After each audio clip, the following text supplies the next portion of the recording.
waaw solo ndaje bi mooy ñëw fii ci chambre de commerce d'industrie et d'agriculture de Dakar parce que dañoo jàpp ne projet Agropole secteur privé bi da cee am liggéey bu am solo bu mu war a def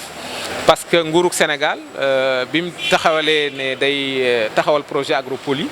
daf ne projet Agropole du ma ko def man kese dama ciy def li ñuy wax partenariat public privé donc ñëw fu mel ne centre de commerce de Dakar pour ci seen rencontre économique yi wax ak acteurs nationaux yi parce que njiitum réew mi def nañu ci projet Agropole daf cee bëgg amal place bu am solo bu mberal secteur privé national donc loolu moo doon solos ndaje bi wax leen lan mooy projet Agropole wax leen yan opportunité d'investissement aussi moo am pour ñoom sur toutes les chaînes de valeur des différentes agropoles que nous allons mettre en place des différentes filières mais aussi recueillir yan mooy seen besoin en matière de facilitation et d'incitation et État du Sénégal war a def pour rendre les projets Agropole compétitifs.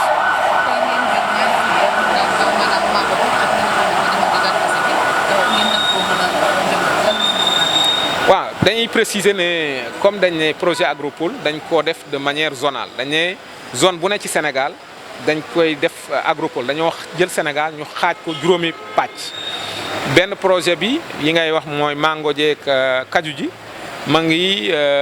am ci li ñuy wax Agropole Sud am na maïs parce que buñ nee Agropole Sud Agropole sax dañu ne pour buñ demee ci benn gox dañuy seet yan produit moo fa gën a jëm ñu def ko filière prioritaire donc Casamance dañ ne mangue anacarde ak maïs la ñuy jël dem filière prioritaire mais boo nee filière prioritaire mooy yi gën a jëmmal am na aussi yi nga xam ne mooy filière complémentaire yi koy accompagner yu mel ne les produits forestiers non ligneux lu mel ne lem gi lu mel ne banane bi lu mel ne orange yi wala citron bi boo demee ci zone centre gerte la xorom ak céréales lu mel ne dugub mboq ak yu kenn xamul boo demee ci zone nord ceeb la soble ak li ñuy wax yàpp ak der donc noonu lañ ko tënkee lal ko ci projet Agropole donc li ngay laaj xam naa ne mooy li ñu waxoon léegi ne projet Agropole bu ñu jëlee lu mel ne mango ji ci Casamance dañoo jàpp ne taux de transformation bi foofu téeméer bu ne 2% lañ ci toll ñu ne bu ñu ko jëlee 2% yóbbu ko 20% dana dolli ci économie Sénégal ci maalum bénéfice lu toll ci 42 milliards ci entreprise yi ciy liggéey ñu ne bu ñu jëlee ndaamaraas yi wala kaju bi ñu jël taux de transformation yi 5% yóbbu ko 30% waaye aussi valoriser doom bi pour def ci ay jus dana indi ci koomu Sénégal lu toll ci 934 milliards lu tell ci junni milliards te xam nañ ne budget Sénégal ma ngi toll ci ay 3000 milliards donc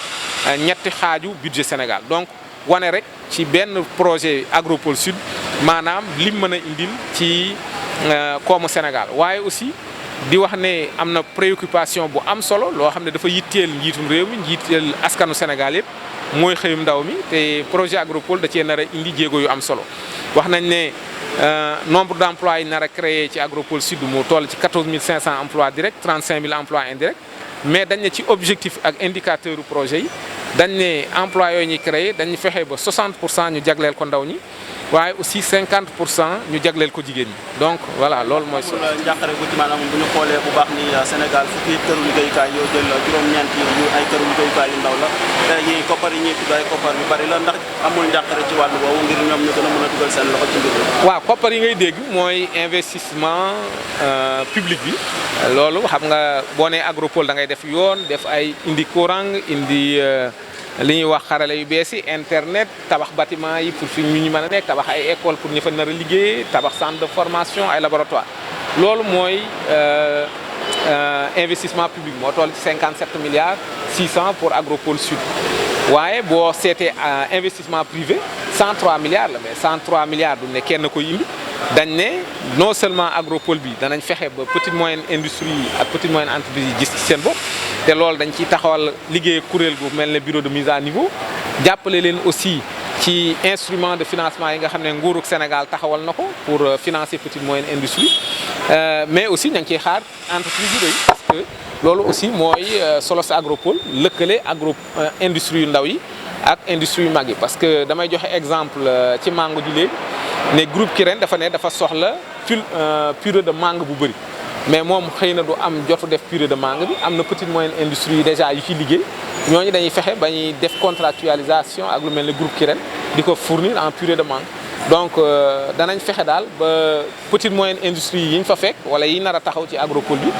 duñ leen bàyyi ginnaaw te danañ gis seen place ci agropole bi. suñ ko doon xayma rek financement bi rek. waaw financement bi ni ma ko waxee par agropole la nee naa leen financement agropole sud